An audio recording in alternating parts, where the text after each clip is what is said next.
Titas, the new CEO of Femtika.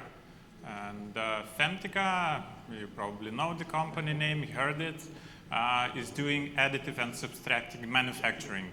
We are building systems and we are offering services.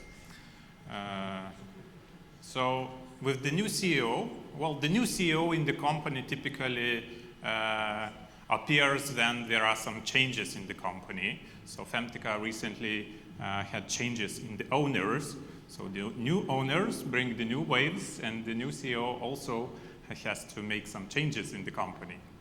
So my task is to make Femtika version 1 to version 2, which is a better version of the company.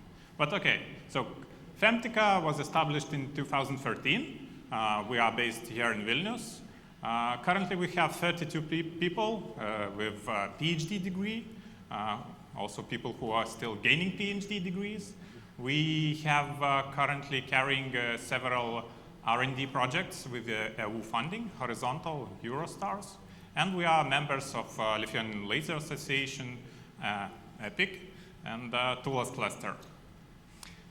So about the processes which we are offering, so depending on the intensity, radiation intensity, which we have in the system, we can have different processes. So if the intensity is low, we can offer multi-photon polymerization process.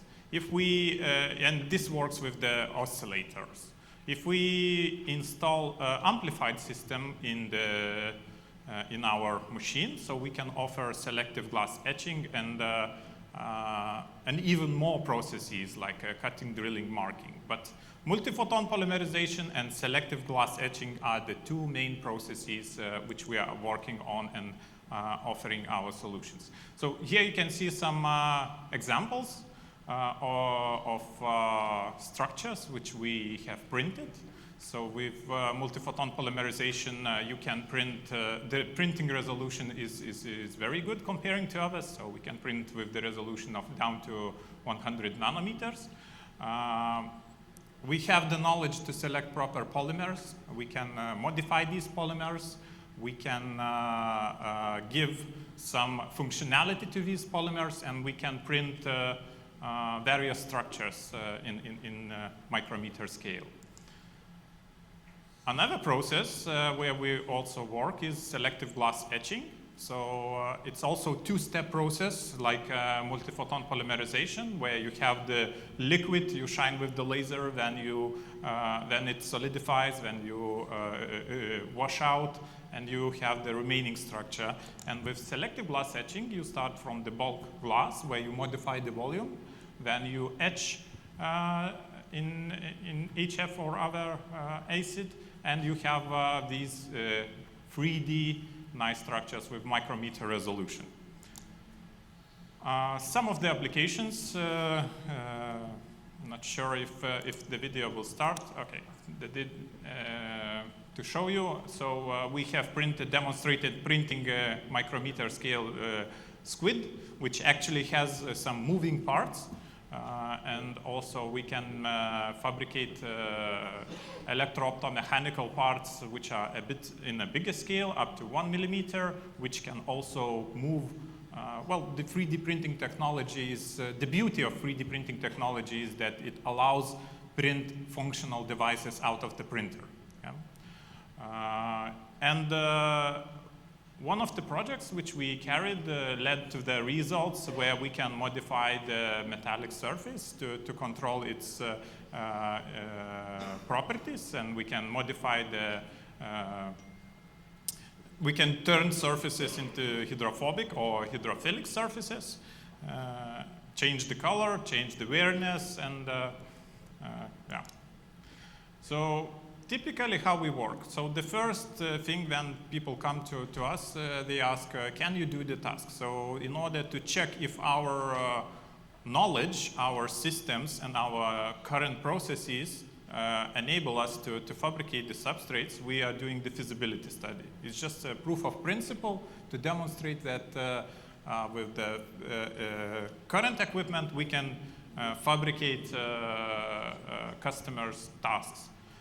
The next step is development, and in this development stage we are doing small-scale production and to demonstrate the repeatability of the process. Next step is we can build a customized laser machine which is dedicated for the certain process. If the customer says, okay, well, I need only, let's say, 200 parts, so we say, in this case, let's go back to the step number 2 and let's do the small-scale production. So these are the two main products which we are offering. Fabrication services and dedicated laser nanofactory machines, which again has a tunability. So depending on the customer requirements, we can select different laser sources, either the oscillator or the amplified laser systems. We are selecting the reliable components from the market. We are working with Aerotech, we are working with light conversion, to build a good quality machine, which demands the micromachining in micrometer, with micrometer resolution and accuracies. So yeah, if someone has a challenge to fabricate some parts in micrometer scale, so I'm ready to discuss. Thank you, Titas.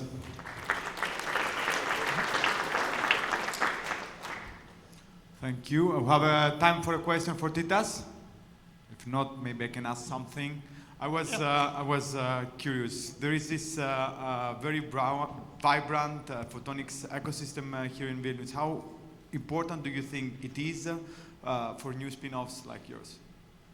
What was the last part? How important do you think this ecosystem is for new spin-offs like Femtika? Ecosystem is all in all very important. You know, in Lithuania, historically looking, the country itself is not a big country. Yeah? And though we have 50+ companies who are working in this field, and everyone nowadays, not everyone knows everyone, but definitely companies collaborate between each other. Yeah? And some of the companies provide components, some of the companies test the damage threshold, some of the companies can provide the laser sources, customized laser sources. Yeah? They give demo lasers for your lab. So this is a very, very strong and evolving, how to say, community, which I believe is becoming very united. Yeah? And here you can see in this list, I don't know how many Lithuanian companies, but probably all the Lithuanian companies who are working in laser field are in this list. So it's very important. Yeah, thank you. Thank you, Titas. I'm sure that this encourages a lot of new companies to be created as well. Thank you. Okay, thank you.